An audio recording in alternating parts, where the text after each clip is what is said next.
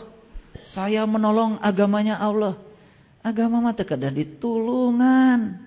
Agama kudu nulungan orang supaya selamat. Tibaralik ngajina. Demi untuk menolong sesuatu, kadang-kadang kita mengorbankan orang lain. Betul?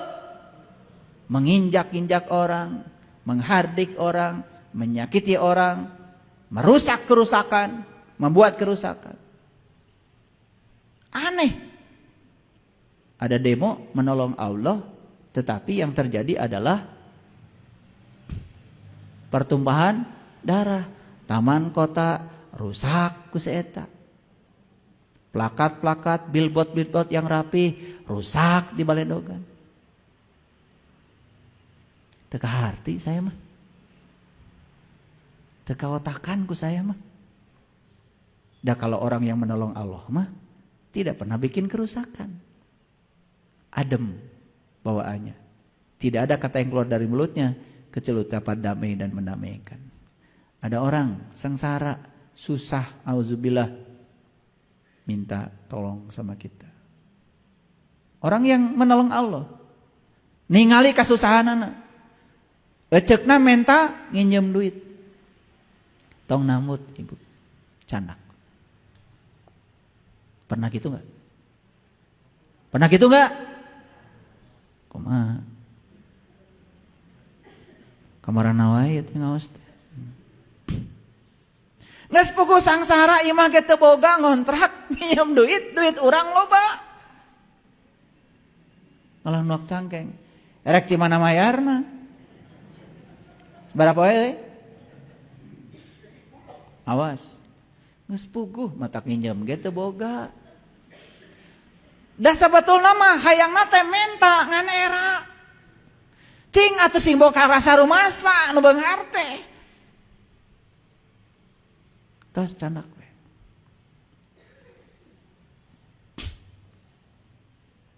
Saya pernah cerita, bukan saya mau pameran, ia mah ngasih contoh. Saya bikin ruko di sana di Jelekong. Lagi ngantor ruko, ini saya kan bikin ruko, berarti saya kan punya uang. Lagi ngontor ruko, di belakang rumah saya tuh ada orang bring tanu nagih teh. Cikene teh orang ini teh jualan di depan sekolah teh. Jualan sirup teh sabaraha. Duitna ge recehan 2.000-an. Bring tanu nagih teh. 10.000 saya lihat 2.000-an 5. Udah bayar teh, carekan tah laklak dasar. Sawari deui iraha, mane teu mayar bae ka urang. Datang deui. Saya bingung. Ini banyak nu abring-abringan ka dia. Udah saya panggil Pak aparat sana. Ini orang kok ditagih terus, kasihan, kenapa? Ternyata dia itu pernah sakit, punya utang 20 juta. Karena supaya keluar dari rumah sakit, terpaksa harus pinjam uang dari orang yang punya uang. Dan ternyata bukan tambah selesai dibayar tiap hari. Total waktu itu saya tanya, sisanya tinggal 25 juta. Sudah dibayar lebih dari 6 tahun. Saya tanya, ini orang yang minjamkan uang sama kamu tahu ini teh buat sakit? Tahu buat keluar dari rumah sakit. Eta tega. Saya bilang sama Pak RT, sama Pak RW, bukan saya mau agul ya, bukan. Saya mau bayarkan ya orang ini. Saya bayarkan 25 juta. Nangis nyegruk. Nuhun. Sok ngawitan aya mah dicalan. Nikmati. Dia itu jualan di tengah terik matahari, gak bisa menikmati, uangnya teh habis. Kok tega? Saya pengen nangis betul. Ini perilaku orang. Sedalam ini memperlakukan orang lain. Luar biasa. Saya bilang sama istri saya, gak usah nanggung nolong orang ini. Ini rumahnya mau rubuh. Udah saya bikinkan rumah 2 lantai. Ya alhamdulillah. Sekarang rumahnya udah jadi. Punya rumah yang layak. Gedong lah cek orang Jelekong.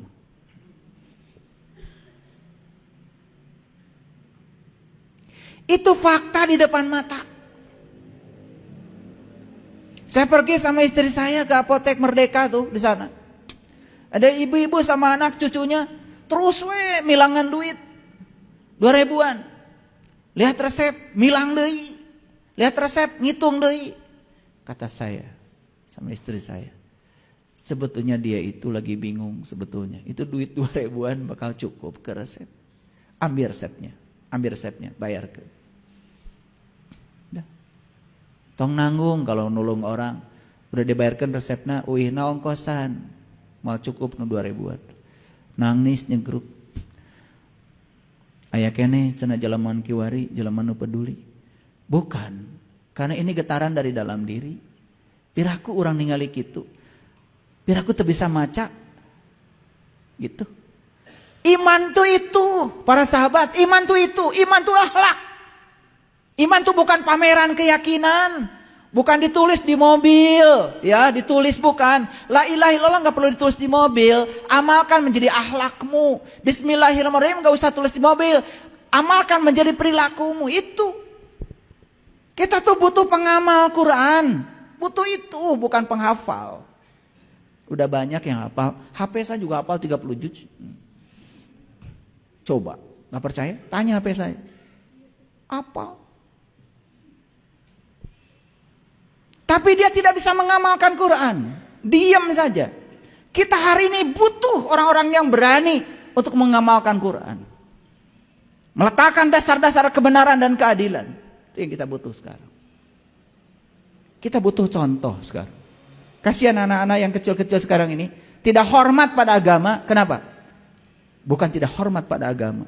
Mereka tidak puas dengan orang-orang yang bicara agama, tapi hanya di mulut saja, tidak ada dampak dalam kehidupan. Kenapa kita perlu silaturahmi? Anjang sono. Itu supaya kita tuh belajar merasa sebelum terasa. Nganyahokeun kasusah batur. Gitu. Ini malah aneh.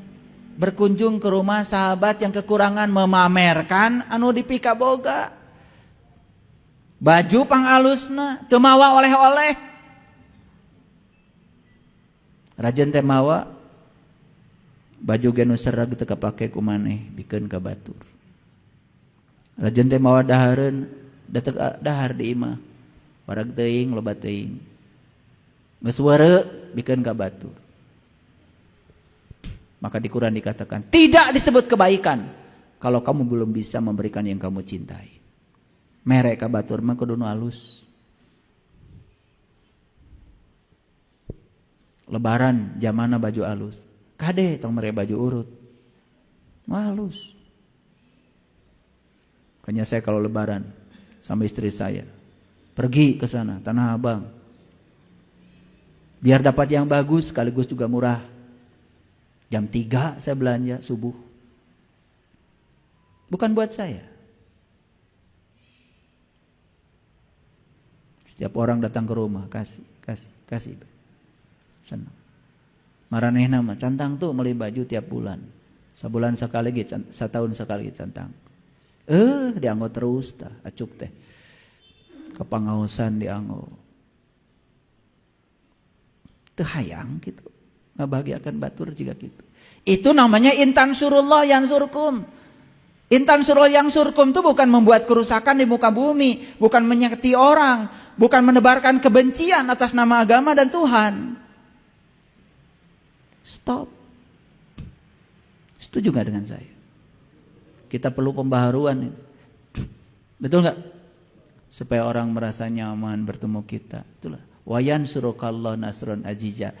Jadi saya kasih tahu, kalau orang yang sudah terbuka, mengalami keterbukaan, begini akhlaknya. Selalu menolong Allah. Gitu.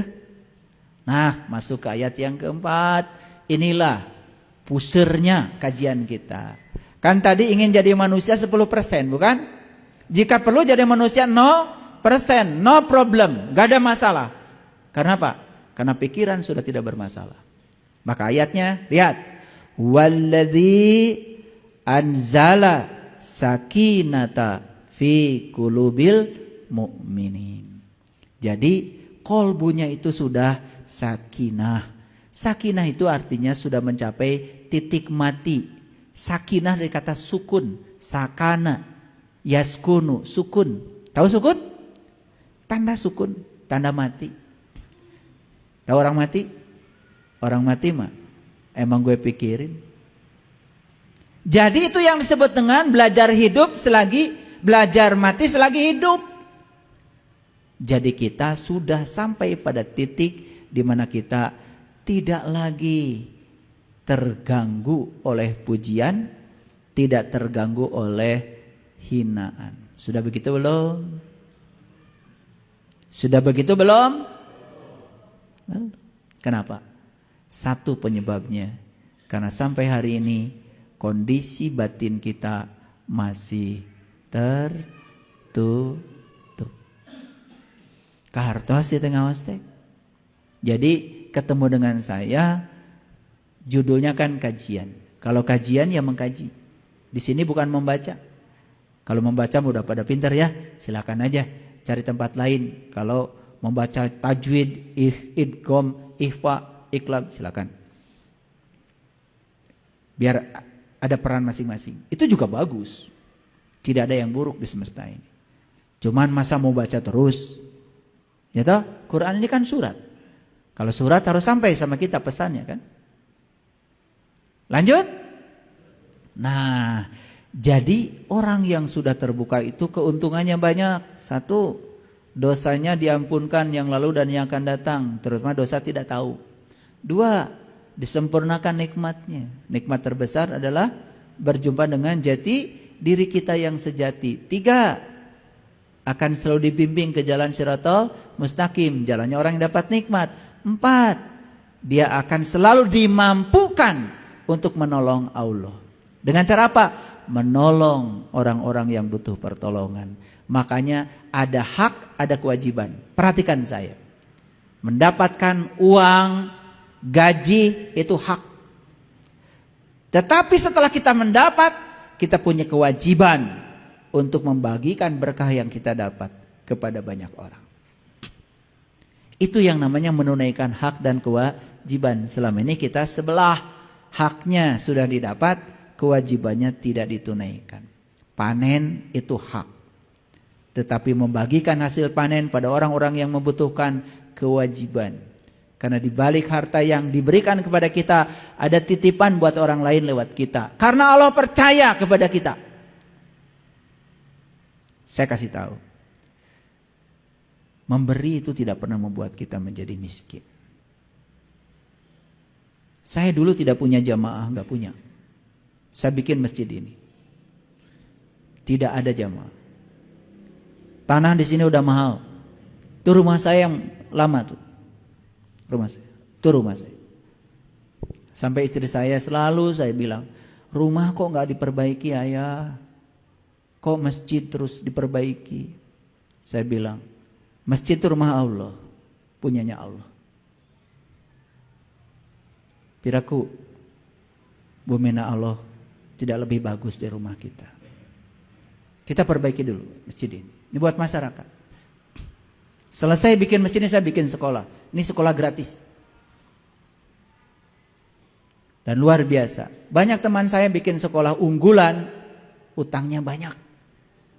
Dan saya bikin sekolah gratis, gak punya utang. Ini yang disebut dengan rumus EMC kuadrat. Materi begitu dikalikan C kuadrat, cahaya di atas cahaya, hasilnya energi.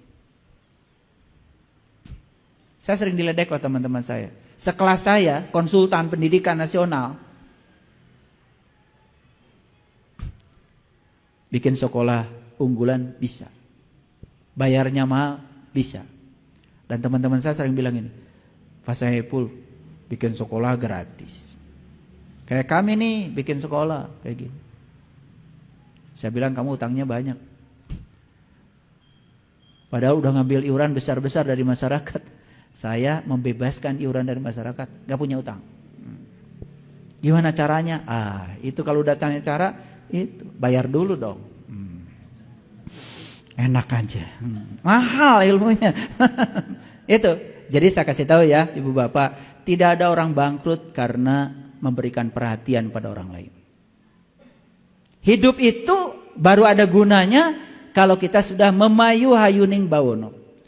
Kita berkontribusi dengan kesadaran kolektif kita mempercantik semesta yang sudah cantik ini. Semesta yang sudah cantik ini kita percantik lagi. Keren. Makanya ciri orang yang beriman satu, tidak pernah membuat kerusakan di ruang kehidupan. Gitu? Lanjut? Lanjut. Yang luar biasa ini yang selanjutnya. Apa kata Allah? Ya. Liyazdadu imanan ma'a imanihim. Imannya itu selalu bertambah. Orang yang sudah terbuka penglihatan kalbunya tidak pernah berkurang imannya, selalu bertambah. Ini ayat jelas sekali. Kenapa imannya selalu bertambah? Yaitu karena sudah disempurnakan kan nikmatnya oleh Allah. Makanya nikmat nggak ada kaitannya dengan rumah baru. Ya, awas. Kalau syukuran apa? Syukuran rumah baru, jangan tasyakur binikmah. Udah gitu ngundang orang ceramah. Bagaimana Bu? Ada santapan ruhaninya? Ada insya Allah. Mengundang kiai santapan ruhani. Nih saya kasih tahu, saya sekarang sedang memberikan santapan pikiran, bukan santapan ruhani. Karena ruh itu cahaya, cara ruh itu menyantap tentu harus dengan cahaya. Makanan ruh itu cahaya, karena ruh adalah cahaya. Itu baru santapan ruhani. Santapan ruhani nanti kalau sudah terbuka mata kalbunya sendiri, kasih dirimu itu mau dikasih apa. Jadi ini bukan santapan ruhani ya. Jangan GR. Tadi ikut pengajian. Apa? Santapan ruhani. Ini santapan pikiran supaya pikirannya waras. Itu aja. Lanjut. Oke. Walillahi junudus samawati wal ar wa kanallahu aliman hakim. Maka Allah yang punya langit dan bumi akan menurunkan tentara langitnya, menurunkan tentara buminya. Apa artinya? Allah akan mengundang tangan-tangannya untuk mewujudkan berkah dalam hidup kita. Saya tidak usah tanam padi.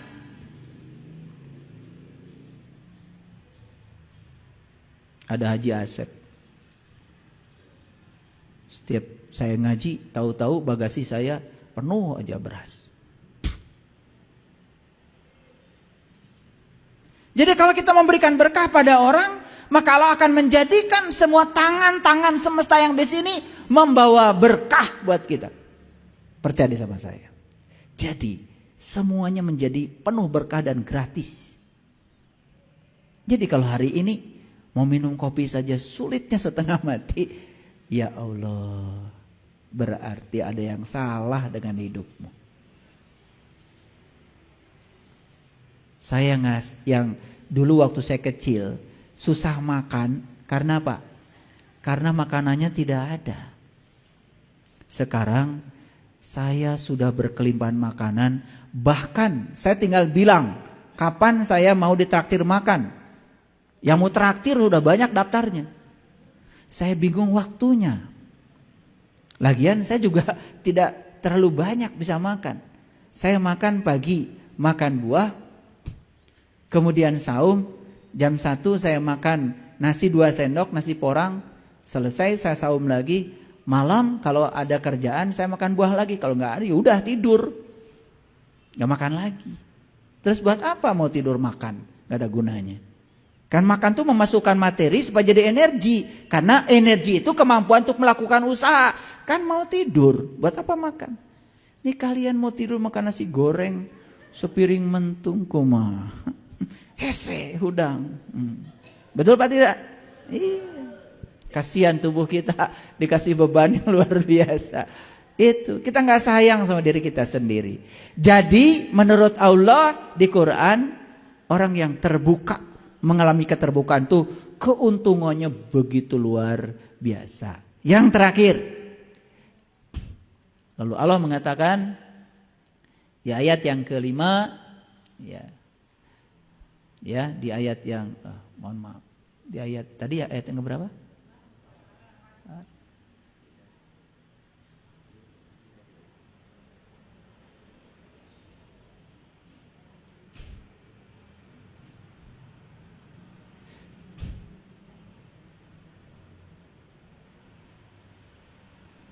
Ya, lihat yang terakhir dari kajian kita hari ini. Liyudkhilal mu'minin wal mu'minat. Allah akan memasukkan orang beriman, baik laki-laki maupun perempuan, jannatin tajri min tahtil anhar, khalidina fiha. Wa yukaffiru anhum sayyi'atihim, wa kana zalika indallah fauzan adim. Dan dia akan memperoleh fauzan. Nah, fauzan baru diartikan kemenangan. Fauzan baru diartikan kemenangan. Makanya kalau Idul Fitri kita suka mengucapkan minal aidin wal faizin. Semoga Anda termasuk orang yang kembali. Kembali itu tadi yang pertanyaan tadi, mengalami innalillahi wa inna ilaihi rajiun di kehidupan yang sekarang. Lanjut. Fauzan faizin, mendapatkan kemenangan. Mau seperti itu? Jelas kajian hari ini? Baik, kembali ke judul tadi. Judulnya adalah hidup adalah 10% yang terjadi padamu, 90% adalah respon tanggapanmu terhadap yang 10%. Jadi sebetulnya hidup itu sangat sederhana, menjadi ruwet karena pikiran kita mengendalikan diri kita. Bukan kita yang mengendalikan pikiran, tapi pikiran yang mengendalikan kita. Mengapa pikiran mengendalikan kita? Karena kita belum menemukan kesadaran. Temukan kesadaran tertinggi pada diri kita, kesadaran nanti akan mengontrol pikiran. Ketika kesadaran sudah mengontrol pikiran, maka kita akan bisa menggunakan pikiran. Jadi orang yang pikirannya sudah dikontrol oleh kesadaran, oleh cahaya ilahi, tidak mengalami kegelapan. Tidak ada salah persepsi, tidak ada salah proyeksi. Clear semuanya. Melihat dalam kegelapan selalu salah. Ular saja dianggap, tambang saja dianggap ular. Dalam terang, ular ya ular, tambang ya tambang. Tidak salah persepsi. Jadi selama ini salah persepsi, salah proyeksi yang kita lakukan oleh pikiran kita. Satu, gara-gara pikiran belum diterangi cahaya ilahi. Kenapa? Pikiran masih berada dalam kegelapan. Pikiran yang gelap itulah yang disebut dengan ego. Bahasa Qur'annya adalah setan. Jadi setan itu adalah pikiran yang gelap. Ada yang bilang sama saya, Ustadz setan. Gak apa-apa, saya tidak terluka. Karena saya juga bukan ustadz, salah. Saya bukan kiai, bukan ustadz. Saya juga tidak punya gelar apa-apa. Gelar saya cuman Saiful Karim dari bapak saya. Kalian mau ngasih gelar sama saya, ya terserah kalian. Saya udah signlessness. Saya sudah tidak pakai atribut apa-apa. Yang ngasih kiai macam-macam di YouTube, di medsos itu bukan saya. YouTube saya gak ada atribut apapun. Kecuali saya nulis Saiful Karim. Tadinya saya mau nggak nulis nama, tapi kan tambah bingung. Ya udah saya pakai nama yang diberikan bapak ibu saya.